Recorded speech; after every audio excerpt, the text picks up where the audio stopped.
এবং এটার প্রধানত লক্ষ্য ছিল যে মেট্রো ঢাকা এরিয়ার যে সমস্ত শিশুরা আছে তাদের নানা রকম বিকাশে যে সমস্যাগুলো আছে সেই সব সমস্যা আমরা একটা ছোট্ট সংগঠন থেকে করে উঠতে পারবো না, সমাধান করে উঠতে পারবো না, কিন্তু ছোট ছোট কিছু কিছু দিকে আমরা মনোযোগ দিয়েছি। একটা হচ্ছে যে পুষ্টি, একটা দিয়েছি যে যাদের চিত্তের উৎকর্ষ, এবং আমরা যেমন গত বছর পুরো সময়টা একটা বছর ধরে আমরা বাচ্চাদেরকে পথ শিশুদেরকে পুষ্টিকর খাবার সরবরাহ করেছি, ব্যাগে ব্যাগে করে বাচ্চাদেরকে তাদের জায়গায় সরবরাহ করেছি।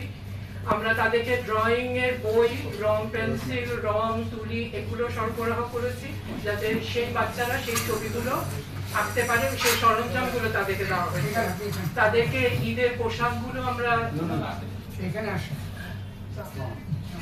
ঈদের পোশাক কিনে দেওয়া এবং বিভিন্ন প্রতিকূলতার ভিতরে গিয়েছি আমরা গত বছরটা, তার মধ্যে বন্যাও ছিল। সেই বন্যার সময় আমরা শিশুদেরকে সাহায্য করার চেষ্টা করেছি এবং আমাদের প্রত্যেকটি উদ্যোগেরই পিছনে উদ্দেশ্য থাকে যে শিশু যেন নিঃসঙ্গতায় না ভুগে, শিশু যেন তার পারিবারিক পরিবেশে, আপনারা অনেকেই এই কথাটা বারবার খুব জোর দিয়ে বলছেন, পরিবারের যে বন্ধন এবং পরিবারের যে দায়িত্ব, সেই দায়িত্বের মধ্যে শিশু যেন সুন্দরভাবে বেড়ে ওঠে, এইটা আমরা খুব গুরুত্ব দিচ্ছি।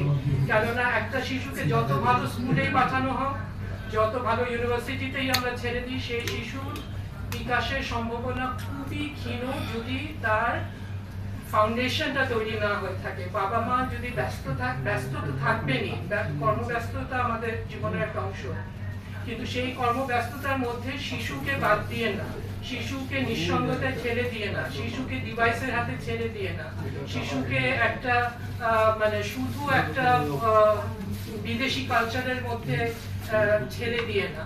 কাজে এই সমস্ত উদ্যোগগুলো আমাদের আছে, কিন্তু আমাদের মানে সামর্থ্য সীমিত, আমাদের সদস্য সংখ্যা তেমন খুব বেশি না। যারা আমাদের সদস্য তারা হচ্ছেন যে মূলত কয়েকজন আছেন ব্র্যাকের সঙ্গে, একজন দুজন আছেন স্কলাস্টিকার সাথে, কয়েকজন আছেন আইনজীবী এবং এই জাতীয় প্রফেশনালস। তো প্রফেশনালসদের ছুটি মানে কাজের দিনে বেরিয়ে আসা ডিফিকাল্ট হয়ে যায়, কিন্তু তারপরেও তারা সাহায্য সহযোগিতা করছে আমাদেরকে। এবং যেটা না বললেই নয় যে আমরা শিশু কল্যাণ পরিষদের সাথে অঙ্গাঅঙ্গি ভাবে যতটুকু আমাদের সীমিত সামর্থ্যের ভিতর দিয়ে কাজ করা সম্ভব সেটা আমরা করার চেষ্টা করছি। এটার জন্য আমরা তাদেরকে আমাদের মানে ধন্যবাদ জানানোর ভাষা নেই, কেননা তারা যদি আমাদের সাথে সাহায্য না করতেন আমরা এতটুকু এক্সপোজারই পেতাম না। আমরা কাজটা করতে পারতাম কিন্তু এক্সপোজার পেতাম না।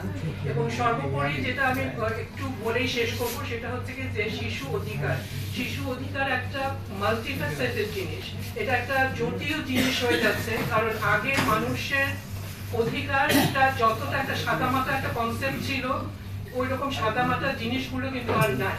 নানা রকম প্রতিবন্ধকতা আমরা প্রতিনিয়ত আমাদের জীবনের সঙ্গে যুক্ত হয়ে যাচ্ছে, সেটা মানে যেগুলো অনেকগুলো আমাদের হাতের মধ্যেও নেই। যেমন জলবায়ু রিলেটেড যে দুর্যোগের মধ্যে শিশুরা পড়ছে, সেটা তো শিশুর বাবা মাও কিছু করতে পারবেন না। ক্লাইমেট রেফিউজিস তৈরি হচ্ছে, ইন্টারনাল ডিসপ্লেসমেন্ট তৈরি হচ্ছে, ডিসপ্লেসড রেফিউজি পপুলেশন বেড়ে যাচ্ছে, রাস্তায় বড় হওয়া শিশুদের সংখ্যা বেড়ে যাচ্ছে, মাদকের সমস্যা, কিশোর অপরাধ গ্যাংয়ের সমস্যা যে ঢাকায় এই মাত্রায় বেড়ে যাচ্ছে, সেটা আপনি ঢাকার বিভিন্ন পকেটে গেলে বুঝবেন, আপনি রাস্তা দিয়ে যেতে আপনার ভয় লাগবে। এই শিশু কেমন করে কিশোর গ্যাংয়ে পরিণত হয়ে গেল, সেটা একটা বাসায় একটা ছোট্ট মানুষ ছিল যাকে আরো একজনের গাইডেন্স দেওয়ার কথা ছিল।